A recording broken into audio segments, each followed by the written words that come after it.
Hello everyone, this is Mr. Barnard here, going to help you get started with your GarageBand project for your trio music. For those of you that are having problems setting up your GarageBand project, this is the basic steps you need to do. First, I'm going to go ahead, open up GarageBand, and then I'm going to start a new project. Sorry about that. I'm going to go ahead and click on the plus sign up on the upper left hand corner, start a new song. Okay, and we get to our options, our instrument options, and we want to make sure that we do click on the microphone icon for audio recording. Okay, and it'll take me to this screen here, and you'll see that there's a needle there that checks out my recording volume. Up towards the top here, you'll see a blue microphone icon.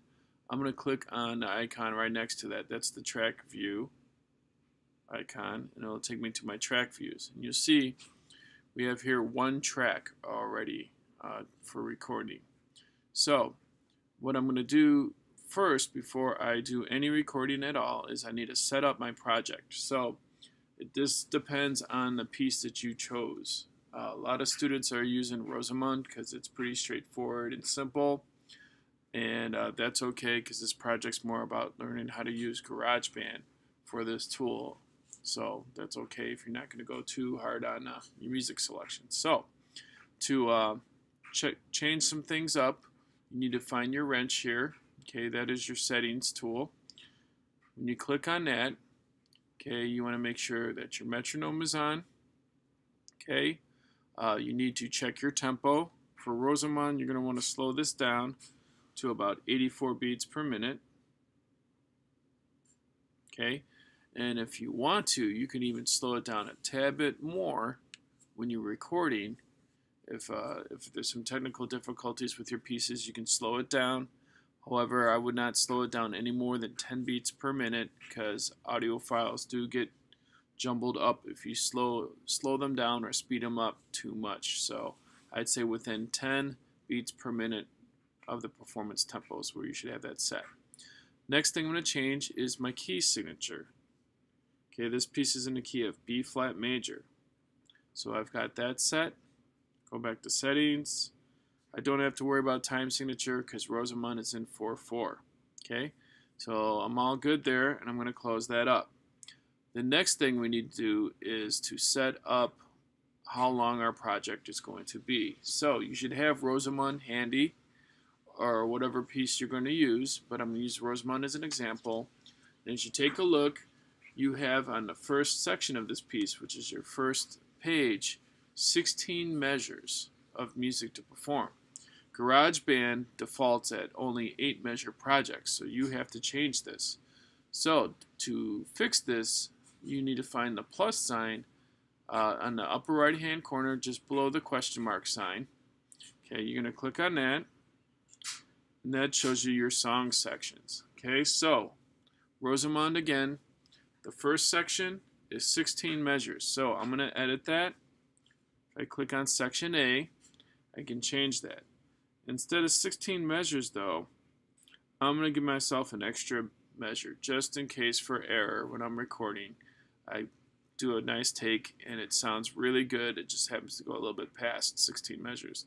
I don't want to throw it away. You might want to keep it. So give yourself a little wiggle room there. Okay, so I go back to song sections and I now have 17 bars. If you flip the page though, Rosamund, we have another section that is also 16 measures long. So I'm going to click on add, and now I have a section B. Okay, so again, I have to edit that. And again, I'm going to give myself a little wiggle room and set that for 17 measures. Okay, cool. Excellent. So now we have two sections. The second section does repeat in Rosamund. So with that being said, I'm going to use the repeat as a section C. And again, I'm going to make that 17 measures. Okay, cool. So now I have 3 sections, each of them 17 measures each to record. The good thing with GarageBand is when I'm recording, I'm just going to record section B. When it comes time to get to section C, I'm going to use the technology that I have with me, and I'm going to simply just copy and paste. So I don't have to record section C. I'm just going to copy and paste from section B. But we're going to keep that handy. Okay? Alright, so before you close out of this, you need to make sure that you select section A. So when I go back to my project, you notice that here it starts right at measure 1.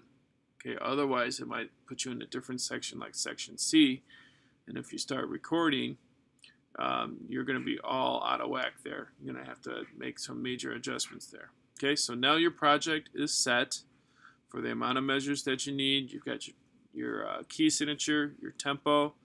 The next thing we need to do is add a couple more tracks. Okay, again, this is trio music, so I need 3 parts. So the plus sign down here on the bottom left creates a new track. So I'll do that. Again, I want the audio recorder, the microphone. Then again, I'm going to go ahead and hit the grid. And now you see that there's 2 tracks. Okay, the next thing I'm going to do is hit the plus sign again. Hit the microphone. Okay, then go back to the grid. And now I have 3 tracks. So these are all 3 tracks that I need to record Rosamond.